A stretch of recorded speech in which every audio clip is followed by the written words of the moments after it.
بسم اللہ الرحمن الرحیم اللہم صلی علی محمد و آل محمد وعجل فرجہم۔ ناظرین محترم، ایز اے مسلم میرا اور آپ کا یہ سٹرونگ بیلیف ہے کہ اس دنیا میں جو کچھ ہم کرتے ہیں یا کہتے ہیں اس کا ہم نے ایک نہ ایک دن برابر حساب دینا ہے۔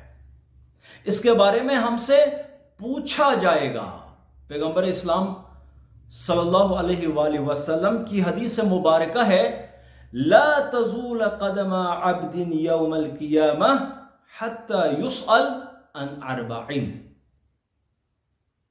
ارشاد رسول خدا صلی اللہ علیہ وآلہ وسلم ہے کہ قیامت کے دن، روز قیامت، ہر انسان سے 4 ٹائپ کے کوشچن کیے جائیں گے۔ ہر انسان سے 4 سوال وداؤٹ اینی ڈفرنس، 4 سوال ہر انسان سے پوچھے جائیں گے۔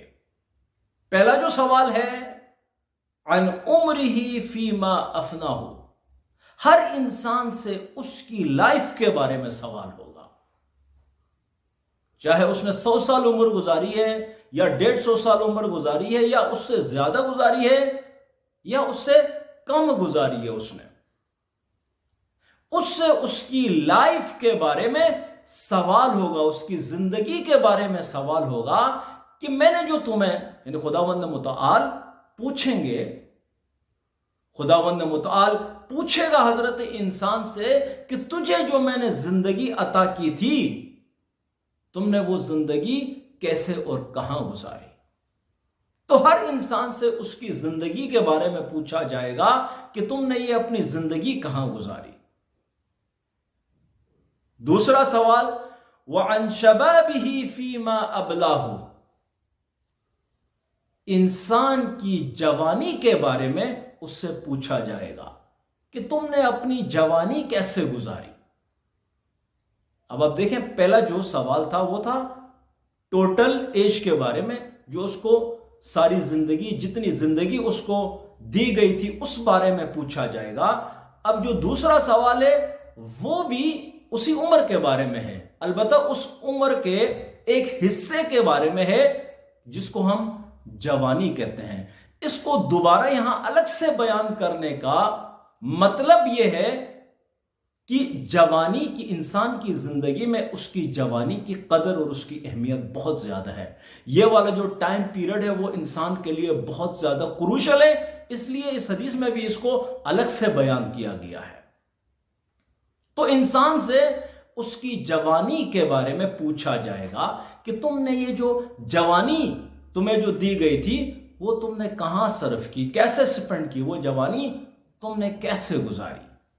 آج کل کا جو نوجوان ہے، اگر وہ میری یہ بات سنتا ہے تو وہ ضرور اپنے سامنے جو ہے نا وہ کوشچن مارک لگا کے خود سے پوچھے کہ وہ اپنی زندگی آج کل کہاں اور کیسے گزارتا ہے، تو اس کو جواب مل جائے گا، خود سے اس کو جواب مل جائے گا۔ بس دوسرا جو کوشچن ہوگا روز قیامت انسان سے، وہ اس کی جوانی کے بارے میں ہوگا کہ تم نے یہ جوانی کہاں اور کیسے گزاری۔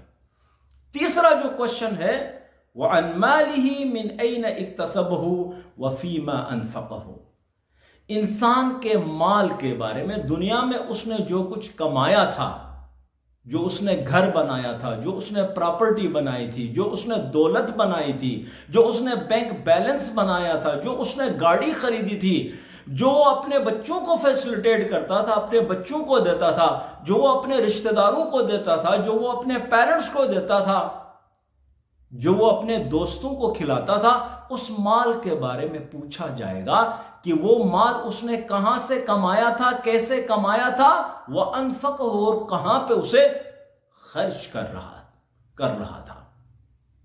عزیزان محترم، حرام اور حلال کے بارے میں توجہ کرنا، اس بارے میں الرٹ ہونا ضروری ہے۔ آج کل ویسے بھی پاورٹی بہت زیادہ ہے، غربت بہت زیادہ ہے، لوگ حالات کے ہاتھوں مجبور ہو کر الٹی سیدھی حرکتیں کرنا شروع کر دیتے ہیں۔ مثلا حالات کا ایکسکیوز بنا کے، بہانہ بنا کے چوری شروع کر دی، حالات کا بہانہ بنا کے جو ہے وہ ڈکیتی شروع کر دی، حالات کا بہانہ بنا کے کرپشن کے ذریعے پیسہ کمانا شروع کر دیا، حالات کا، غربت کا اور پاورٹی کا ایکسکیوز بنا کے جو ہے لوگوں کا مال غصب کرنا شروع کر دیا۔ تو کیا یہ صحیح ہے؟ یہ بالکل صحیح نہیں ہے۔ اس بارے میں سوچنے کی ضرورت ہے۔ حالات جیسے بھی ہوں، ہمیں حرام طریقے سے کمانے کی اجازت نہیں ہے اور غلط جگہ پہ خرچ کرنے کی اجازت نہیں ہے۔ پس جو تیسرا جو سوال ہوگا وہ انسان کے مال کے بارے میں ہوگا کہ اے حضرت انسان، تم نے یہ جو دولت بنائی تھی، یہ پیسہ تم نے کہاں سے کمایا تھا؟ کیسے کمایا تھا؟ جائز طریقے سے کمایا تھا یا ناجائز طریقے سے کمایا تھا؟ حرام طریقے سے کمایا تھا یا حلال طریقے سے کمایا تھا؟ اور پھر تم نے یہ جو کمایا تھا اسے خرچ کہاں کیا؟ کہیں تم نے مسجد بنوائی تھی، کہیں تم نے کسی غریب کی مدد کی تھی، کہیں تم نے کوئی لوگوں کے لیے واٹر چینل کا بنوایا تھا، کہیں تم نے لوگوں کے لیے جہاں پہ پانی کی قلت اور شارٹیج ہے وہاں پہ لوگوں کے لیے کوئی کنواں کھدوایا تھا؟ کوئی بچہ سکول جاتا ہے، اس کی فیس نہیں، آپ نے اس کی فیس بھری تھی۔ کوئی مریض ہے جس کے پاس علاج کے لیے پیسے نہیں ہیں، کیا تم نے اپنا پیسہ وہاں لگایا تھا؟ اس مریض کی مدد کی تھی؟ کوئی مسافر ہے جس کے پاس سفر کرنے کے لیے کرایہ نہیں ہے، کیا تم نے اسے سپورٹ کیا تھا؟ کیا ایک ایسا علاقہ اور ایسا گاؤں یا کوئی ایسی جگہ جہاں پہ سکولز نہیں ہیں بچوں کے لیے، جہاں پہ تعلیمی ادارے نہیں ہیں، گورنمنٹ کی وہاں پر کسی قسم کی توجہ نہیں ہے، تمہارے پاس پیسہ تھا، تم نے خرچ تو کیا، کیا تم نے بچوں کے لیے سکول بنوانے کے لیے پیسہ خرچ کیا؟ لہذا یہ سوال بہت سنگین اور ہیوی ہیں کہ تم نے یہ مال کیسے کمایا، کہاں سے کمایا اور پھر کہاں پر تم نے خرچ کیا۔ ان تمام سوالوں کا ہم نے جواب دینا ہے روز قیامت۔ اور جو چوتھا سوال ہوگا وہ عن حبنا اہل البیت۔ رسول خدا صلی اللہ علیہ وآلہ وسلم فرماتے ہیں کہ جو چوتھا سوال ہوگا ہر انسان سے، وہ ہم اہل بیت علیہ السلام کی محبت کے بارے میں ہوگا، ان کی مودت کے بارے میں ہوگا۔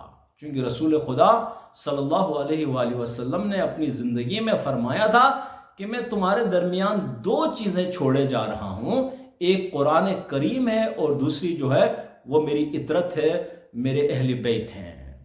پس اہل بیت کے بارے میں بھی روز محشر انسان کو روک روک کر اس سے پوچھا جائے گا کہ تم نے ان کے ساتھ کیا کیا۔ وَمَا عَلَيْنَا إِلَّا الْبَلَاغُ الْمُبِينُ۔